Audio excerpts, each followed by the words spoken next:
Hello and welcome inside another episode of the Sherwood Park Crusaders pregame show. My name is Zach Marks. Please be bringing you this one from inside of the Grant Fuhr Arena here in Spruce Grove, Alberta, where in just a couple hours' time, the Sherwood Park Crusaders and the Spruce Grove Saints will do battle in Game 2 of their second round series here in the AJHL's North Division. Now, it was Spruce Grove who threw the first punch, a 3-1 win last night here at the Grant Fuhr Arena, as a pair of first period goals for the Saints were enough to push them over the finish line, in addition to an empty net goal with about 30 seconds left to go in the third period to increase the scoreline, but a hard-fought 3-1 loss for Sherwood Park. They'll look to bounce back here tonight in Game 2. Expect the same goaltending matchup, Zach Onescu and Eric Roost here tonight, as Roost will play in his 9th consecutive game, as he has been a stellar backbone for this Crusaders team throughout the postseason, winning 4 out of his 8 matchups so far. Sherwood Park will look to even the series here tonight. Now let's head to the pregame interview with head coach Evan McFeeters and how he felt his team performed last night in Game 1. Joined now on the Crusaders pregame show by head coach Evan McFeeters. Evan, a 3-1 loss last night in Game 1 against Spruce Grove. What did you think of your team's performance? I thought it was a good hockey game. I think you look at the scoreboard, it was 2-1 with an empty netter with about 30 seconds left. 5-on-5, the game was really tight. There wasn't too much ice there, and everyone had to fight for the space they got. And I thought we created some offense. I mean, the scoring chance is very close all through the night, and the difference in the scoreboard was honestly it was one power play goal. They broke through with one power play. Ours manufactured some chances, but we didn't get one past their goaltender, and that's a tight hockey game. I think it's maybe an indication of more to come in this series. High-paced hockey throughout that first game. Was that what you were expecting coming in?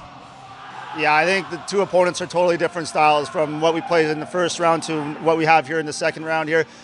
Completely unique styles of play on either side. So we only had 2 days, a quick turnaround to make some adjustments and to talk to our group on what to expect. And I thought we did a very, very good job of isolating their threats and taking away a little bit of their pace off the rush and vice versa. I think this series is going to be a series of transition, and we were able to get behind their back end a few times there and get some really quality looks.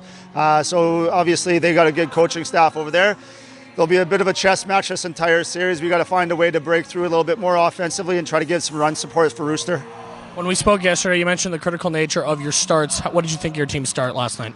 Yeah, it was a good start. I thought it was a good on both sides. I mean, we were trading punches there, not just offensively, but defensively too. There were some good plays to be made, and I thought it's going to be an indication of the tight checking and I guess responsibility of each team here in the series. I think it was a great hockey game last night, and this is why we play 7. So they got first punch in Game 1. Now we get to hopefully counter punch here in Game 2.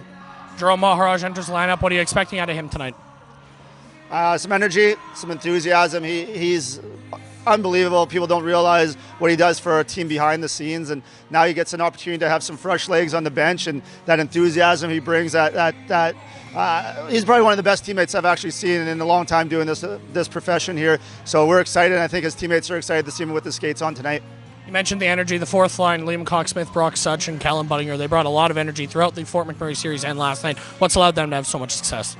Well, I'll stop you there, Zach. They're not our fourth line. I don't think we have a fourth line. If you look at our scoring all the way through and responsibilities that are each player is given, we certainly don't classify anyone as our fourth line. Those guys have a responsibility to do, and they gave us a little bit of jump last night, sort of they did in the previous series. They've built a little bit of chemistry. They're a little bit annoying to play against. They got some offensive talent. They got some speed, so we're expecting that every night from them. All right, thanks for this, Coach. Good luck tonight. Thanks, Zach. And that'll do it for another episode of the Sherwood Park Crusaders pregame show. Puck drop is 7 p.m. right here at the Grant Fuhr Arena. You can catch the action on Hockey TV. For all of us in the Crusaders organization, we appreciate you tuning in. We will see you at puck drop.